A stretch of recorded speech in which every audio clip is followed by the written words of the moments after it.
Good, fast fast fast.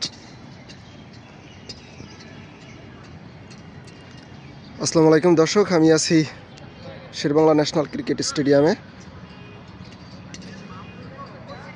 আমার team Gulshan cricket ক্লাবের একজন প্লেয়ারের ফিটনেস টেস্ট নিচ্ছি। এই প্লেয়ার একটা ইনজুরিতে ছিল, হ্যামস্ট্রিং ইনজুরি। দেখছি যে তার আসলে রানিংয়ে কোনো পেইন হচ্ছে কি না, সেটা আমি অবজার্ভ করতেছি। এটা হচ্ছে পার্ট অফ রিহ্যাব। আর একটু ফাস্ট।